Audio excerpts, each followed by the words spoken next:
The Roman Empire fell in the 5th century AD, prey to internal corruption, disputes, and many enemies on and within its borders. Despite being just a memory, for over 1500 years, the ancient Romans, whose territory included almost the entire coast of the Mediterranean even before an emperor ruled them, have cast a long shadow. The politics of many nations today are based upon many ancient Roman principles. So are laws and modern Western architecture, just three things descended from ancient Rome. First, the language of Rome, Latin, is one of the two main building blocks of many modern European languages, along with Greek. Second, English words coming directly from Latin are convivial and conviviality, relating to a pleasant but not overly raucous good time with good company. The party was quite convivial, and all the guests enjoyed the spirit of conviviality encouraged by the party's hosts. Third, the Romans called some of their parties convivium, a relatively sedate private banquet whose Latin definition means living together. A successfully convivial convivium could last for many hours or even days. If videos on ancient Rome and the Romans are something you are interested in seeing more of, please like our channel and subscribe for Roman content and more. In 1978, the movie National Lampoon's Animal House premiered. You've likely seen it, and who hasn't? In that case, we are willing to bet that one of the first, if not the first image that popped into your mind on hearing that title was of John Belushi chanting "Toga, toga, toga" and encouraging a wild college bacchanalia. Wild college what? Bacchanalia is still occasionally used to describe college parties of all kinds, and some private parties of the rich and famous. The Roman god Bacchus was the god of wine and winemaking. His name became synonymous in Rome with having a wild time, usually involving much drink, but sometimes including the infamous Roman orgies that most people today believe were a common occurrence in Rome. It wasn't as common as you might think.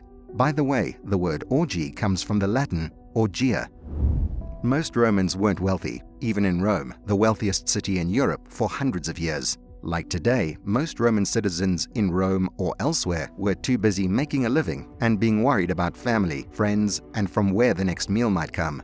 The convivium or banquet was not exclusively the domain of the rich. Still, facts about the most elaborate and important of the convivium were many times recorded for posterity, and some of those descriptions still exist. The convivium was thrown for many reasons: holidays and other important events, either personal, political, or business. A banquet might also be thrown to show off one's status and importance as a member of the upper class and as a high-ranking or influential person in one's neighborhood, city, or even within the larger empire itself. Other types of Roman parties or celebrations might be public affairs, and we'll tell you more about them in a moment. But the convivium were private affairs, and among the Roman 1%, the wealthiest of the wealthy. A party might be guarded by mercenaries or even professional soldiers to assure the privacy and safety of those in attendance. Upper-class Romans, just like the members of the upper classes worldwide today, had access to the most exotic and expensive foods of the day. Usually, a Roman banquet would include 3 meals, the first being the gustatio, today's hors d'oeuvres. Incidentally, the word gustation is a direct link to ancient Rome and means the act of tasting. The main course was called mensa primae, or the main table, and dessert mensa secundae, or secondary table. Ostrich and flamingo were expensive choices that a host and hostess would present in the hopes of making an impression. A variety of songbirds, which Romans considered a delicacy, would also be served. Watch any cooking or food show today and you'll understand the importance of presentation. Roman meals weren't just for eating, they were for show and spectacle. Oysters, reputed even then as aphrodisiacs, were especially rare. Oysters spoil easily, even with the ice the Romans did often use, and only the richest people could afford to have them sent from the coast or shipped up the Tiber River to the Eternal City. Rome, like many of the European monarchies which followed it, had sumptuary laws, which generally forbade people of lower classes from dressing like those in the upper class. In Rome, these laws included food as well. For example, geese and other fowl that had been deliberately fattened, as is done today for pâté de foie gras, and sow's udders, were forbidden to anyone other than those at the very top, and the host presenting them to his or her guests would be showing off riches and importance. Wine was the beverage of Rome, though beer was not unheard of. However, at the parties of the rich, only the best wines were offered. Many Romans drank wine more often than water, as the process of making wine killed off many of the diseases which sometimes lurked in ancient water supplies. At the triclinium and other parties, wine would be mixed with honey and sometimes water to improve its taste, to reduce its potency, which would perhaps reduce the chance of conflict and make the supply last longer, for a triclinium could last for hours or even a day or two. Throughout the meal, servants would be moving back and forth from the kitchen to the dining area and oftentimes would replace sets of utensils, pitchers, glassware, etc. with yet another.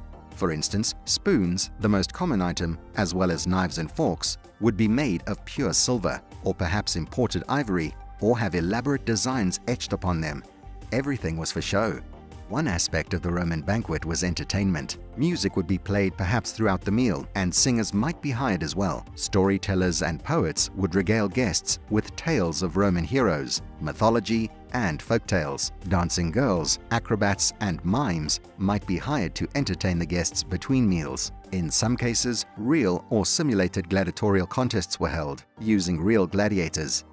Even the slaves were expected to help. Singing cooks, well-oiled muscular wine servants poured libations, and beautiful slave girls might fan the guests.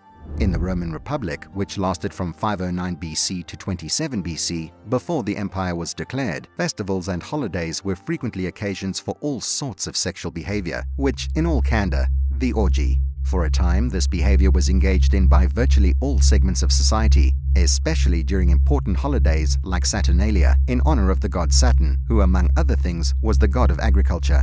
The sowing of seed required of farmers was symbolically linked to the act of reproduction, and in honor of Saturn, much of Rome turned into a giant playboy mansion for a time.